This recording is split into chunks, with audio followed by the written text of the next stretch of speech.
guys? My name is Rage and we are back today with the next stage of Dark Dimension 4 being the Cosmic Nodes. I've showed you guys previously my preparation videos. The 4 characters I was actually considering was Hela, Proxima Midnight, Minerva, Silver Surfer, as well as also considering Thanos. But that being said, you guys, what I didn't foretell and able to participate was how powerful Kestrel was at the time. And really, she's made a huge difference for me, so she actually has now been added to the mix here. I'll quickly show you guys what I've upgraded respectively for each, but these are now the 5 characters I am looking to bring into Cosmic and showing you the gameplay forward. So first and foremost, with Kestrel here, you can see that I've leveled up pretty much everything I could on her, and she is actually an ISO level 5 on Striker as well to maximize her damage. Unfortunately, for team-wise, she doesn't actually provide a lot of team capabilities, but the fact that she's such a juggernaut on her own, she does an incredible amount of damage. She's going to be some great DPS for us, and as well, she's also going to be a sponge to soak up damage just due to how statistically superior she is next to her peers.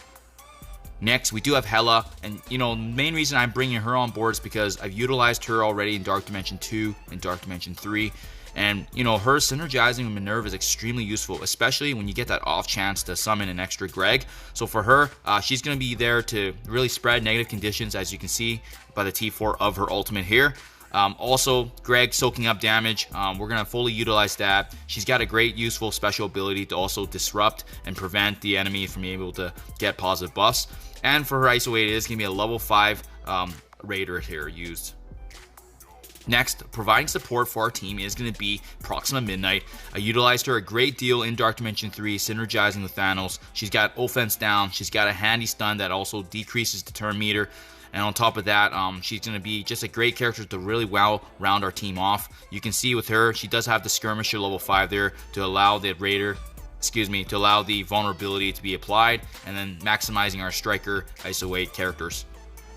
Next, as I mentioned earlier, Minerva just having the synergy with Hela, just being able to revive and giving us that extra edge in terms of anything going wrong. And really for her, it's going to be her ultimate that really does have that significant sound damage. It's very similar to Phoenix's ability actually, just because it scales as well in Dark Dimension. And on top of that, her revive is just much appreciated.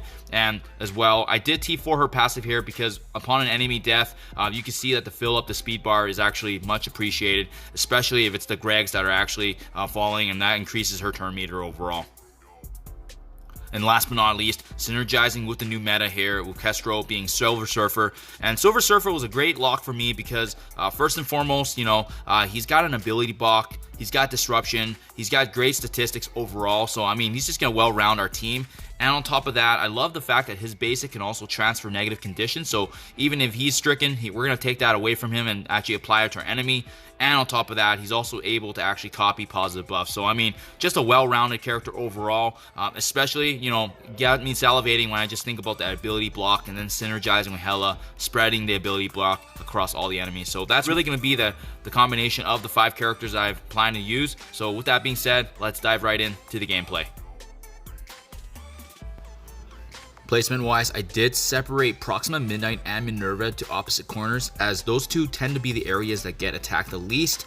And now I also did put Kestrel and Silver Surfer in the middle section because statistically they have the best stats, so that's who I personally recommend.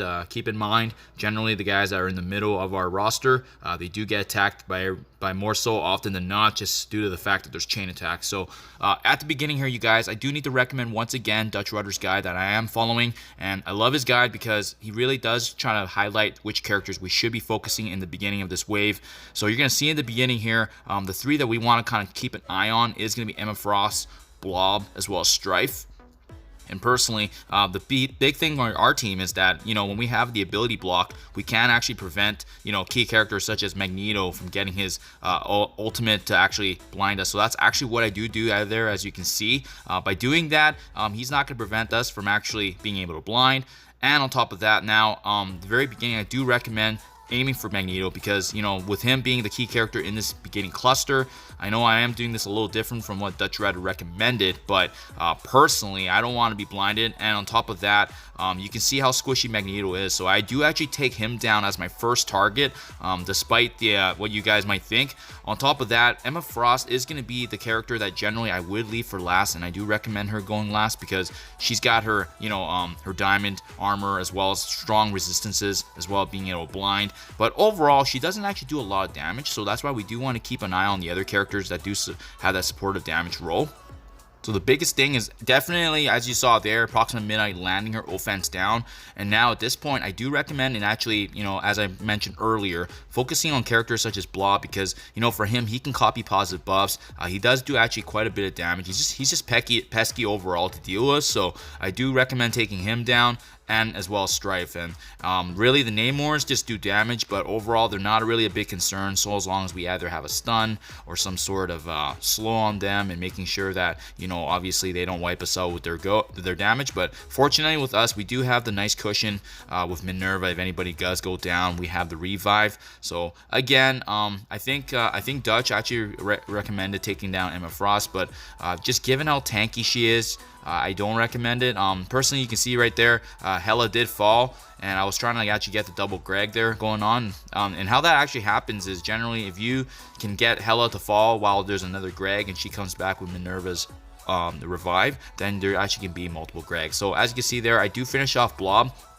And at this point, I would recommend now and going ahead and finishing off Strife. So really, it's again about management of the waves, you guys. You know, as you can see here, I did really try to stun Emma Frost as much as I could, and then resume the damage on the main target here, being Strife. And again, the main reason we want to leave Emma is because she's quite tanky. And honestly speaking, if you just focus on her in the beginning, I find it's just it's almost kind of counterintuitive. You know, focusing her kind of gets in the way of taking down the other enemies that should be going down while they're trying to take us down, especially if both the Namors having high damage. So at this point, with Emma actually being quite weaker, and the fact that I saw that she was already low thanks to that stun, we do go ahead and finish her off. So definitely keep her in the last there. And then the Namors, like I said, not really a big concern. Yes, they can do quite a bit of damage depending on the timing, but so as long as they don't take down Minerva, it's actually not a big deal. So now we can actually focus and finish off the Namors. And I think I do like this node because they are actually pretty squishy. No one's too tanky. You can see they're all within our level range. So nice and light for this beginning of Cosmic.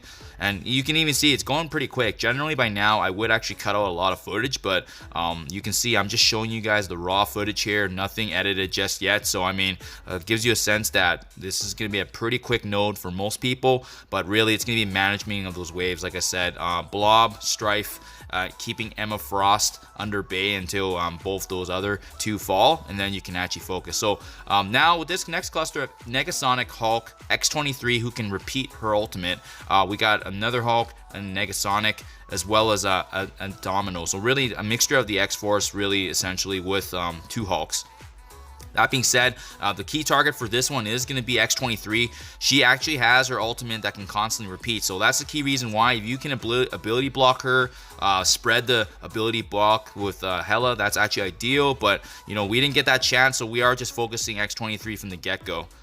And then I would actually start with the X-23, followed then by Negasonic. So, I mean, at this point, it's really about damage mitigation and kind of just timing it. So, for me, yeah, especially if I couldn't get a chance to land at the beginning, I'm going to focus on characters that have their turn meters. So that's why I did focus Negasonic there.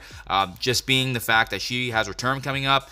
If we can actually stop her from doing damage, that's key, especially with these guys being actually quite powerful in terms of their damage output. So you may need a little bit of luck because the Hulks do get a little pesky there as well, especially with them being quite tanky, but that's why we want to leave them for last, because X-23 and Negasonic are quite squishy. So just make sure you're focusing damage and trying to time the turn meter, especially Proxima Midnight buys this time with her offense down as well as her stun, and then Minerva has a really good heal, and we just need to time that if the situation calls for it.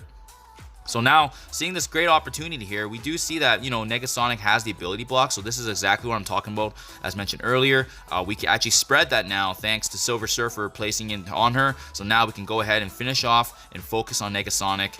and then we can finish off the next Negasonic as well, because they should be focused first, just given how squishy they are, and the fact that they can also strip away our positive buffs if we have any. At this point, I did get a stun there, but I really was just focused on finishing off Negasonic, so that's why I didn't use it yet. And now with that first Negasonic down, again, we have really good wave management here. The tricky thing about this wave, however, you guys, is as you can see in Dutch's guide, the next wave actually does spawn right away. So we were only able to take down 2 enemies, and now you can see the last wave spawns with the Deadpool, Doctor Strange, and in this cluster, you just have to be very careful, right? Doctor Strange can actually revive, so we just need to be mindful of that, and that's why I actually saved my stun, because I was looking forward ahead in the guide by seeing who was coming, and by having that stun readily available, it's going to just give us that opportunity. And don't be afraid now to utilize all the abilities, because at this point, it is going to be the last wave, right? So for us, we're going to use that stun now to buy us a little bit more time. That's what Proxima Midnight's known for. And I'm more afraid of the damage than the revive, so I wasn't really too concerned about Doctor Strange. And then at this point, again, Doctor Strange is weaker, so we want to just focus on the characters we can take down. You can see how squishy they are. The stun buys us time with Negasonic and giving us that opportunity now to finish off at least a few characters. So now focusing, Doctor Strange is finishing off. Absolutely love Kestrel special. Just does a boatload of damage, gives her speed up and defense up. And honestly speaking, she doesn't do a lot for her team, but the fact that she can soak damage and you can put her straight in the middle, that does wonders for us. So at this point, just really getting a little luck here, and keep in mind too, if anybody falls, that's exactly why we brought Minerva to the team. She's going to be useful just to bring our team back, right? So now, at this point, you can see it's pretty much just the X-Force left. And at this point, I did throw that attack there just to get away the dodge. But I would focus either Negasonic or Domino at this point. We can leave the Deadpools for last because, really, I focused Domino because she was weaker. And again, though, if you get a chance, it really depends sometimes on where your character is at this point, and you really just want to maximize your abilities. There's no correct way but to actually take down step by step, but you can always have a game plan and just try to adapt to the situation as it develops. So in this case, I was originally focused on Negasonic first, but seeing how Domino is weaker, we're going to go ahead and finish her off. And this is where it gets a little annoying because, unfortunately, if Hulk taunts, we just don't have a choice. But I saw that opportunity where, Domino was weaker, so we utilized Silver Surfer's ultimate there to finish her off. Just thanks again to the adjacent capability. So now we're really left with 3 characters here, a Hulk, Negasonic, and Deadpool. And again, the main target here will be Negasonic, as mentioned before. We still didn't get a chance to take her down, but that's quite all right. We're just really kind of playing it by ear right now at this point. So going ahead now, Hulk is weak, so that's why we take advantage of the defense down, right? Again, wasn't the game plan, but sometimes you draw it up, but you really just try to do the best you can. So I don't think a lot of players will have a hard time with this node. As you can see, it's really quick, really straightforward. And at this point, we're just going to finish him off. And now it should just be 2 more characters left, so Negasonic and Deadpool. And in this situation, if you guys have Minerva, this is where I would try to buy a little bit of time, so that way you can get her revive back to actually bring back our fallen character here, being Proxima Midnight, so that way we are ready for the next node. Now, Deadpool should ideally be the last character, so there you guys have it. I finished him off, and unfortunately, we weren't able to get enough time to get Proxima Midnight back, but again, that's quite alright, because if you find that you're wrapping it up, and, obviously you want to also save Minerva's abilities, you don't want to just use her revive, and all of a sudden, she might be strapped for the next battle, right? So, that being said, you guys, I was okay with that, so as you can see, once again, another one-shot attempt here, being the 14.13 million. And as per my usual, you guys, I do love showing you guys my achievement here, so that way you can see the days logged in of my track here. But yeah, as you can see, once again, 523 days logged in, because it did take me a couple days to get my Cosmic guys ready to go. So as always, you guys, do appreciate you checking my videos, and I'll see you in the next one.